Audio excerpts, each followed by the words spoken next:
full body weight workout for you to use at home that improves the way you move, so ultimately you move better in the ocean.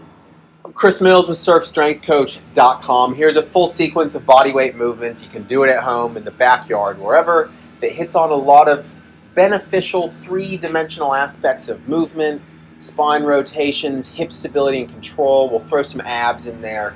These are all good things. Quickly, throw some love on YouTube, like it, subscribe it, hit me up on social media, Instagram, Facebook, and you can download the free app, the Surf Athlete app. Speaking of apps, Surf Athlete 12-week program. If you are into your training and your fitness and you want it to truly carry over to how you surf in the ocean, check out the 12-week comprehensive program.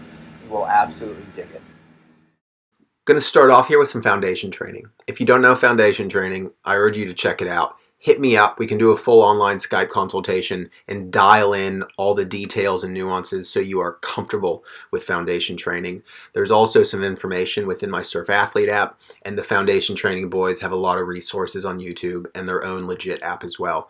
You can see here I'm doing a wide leg founder, working on hips, spine, and a whole bunch of other radness. You can see here it's basically the opposite position of your Netflix binge video gamer posture. As a surfer, we need to make sure our hips and spines are doing their jobs to the utmost of their capacity. And once you start sorting out the spine, you influence the shoulders, you influence the neck, the hips influence the lower body. It's a really great drill. Hit me up to learn it or find some resources. From there, I go into thoracic rotations. Really nice drill, hitting thoracic spine rotation, hence the name, but you're also getting some hip drive, you're getting some shoulder stability. It's a little hard at times for people to get the hang of, that swing through and kick through, but some things I'm looking here for: corkscrewing the support arm into the ground, so I'm not dumping the shoulder forward. It's almost as if I'm trying to externally rotate the hand against the ground, but it doesn't move because it's against the ground. So I'm reaching down into the ground, and I'm reaching the other arm forward. Hard. I'm getting these almost opposing tensions of down and sideways. And then from there, we've warmed up the upper body, so we go into some dynamic crawling positions.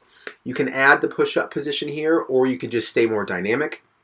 If this is too advanced for you, just regress it to the more stable crawling pattern where you're more balanced. Here's a side view. You can just see the pushing the up down. Again, regress this if you need to the more stable crawling pattern where you're almost balancing a glass of wine on the low back. I'll hit this for up to a minute or so, just to the point where I'm really starting to fatigue the upper body. So this is kind of like a really dynamic pushing movement for the shoulders. And of course, we got to bang out some core. So this is essentially a reverse crunch. The details here though, you notice my hip angle stays the same.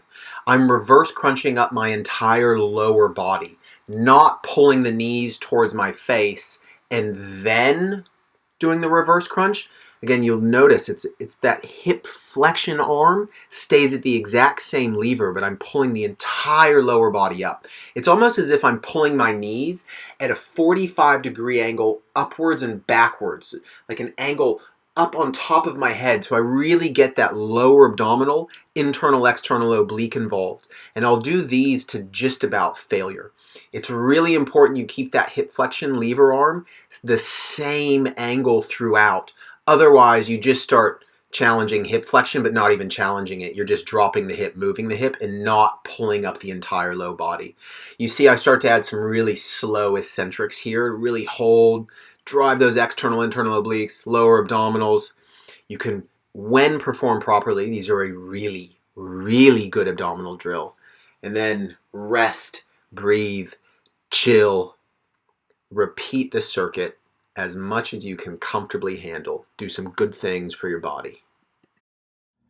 So there you go. Hit that circuit 3, 4, 5 rounds. Add other movements. Take some out if you don't dig. Add in some cardio. Jump rope stuff's always good. Kettlebell stuff always legit. You're just hitting movement patterns that do good things to the hips, to the spine, to the shoulders. And adding complex movements, because as surfers we have this interesting need for mobility and strength and coordination, dynamic movement capacity. And you don't get that binging on Tiger King while you're sitting at home smashing out Netflix for 6 hours a day. So I hope you find it useful. Again, tweak it to whichever way you need. Stay safe out there, stay healthy, and if you do want something far more comprehensive that teaches you how to train for the rest of your life to keep yourself strong, fit, healthy for surfing, check out my full Surf Athlete 12-week app. And don't forget, there's a free version too. Peace.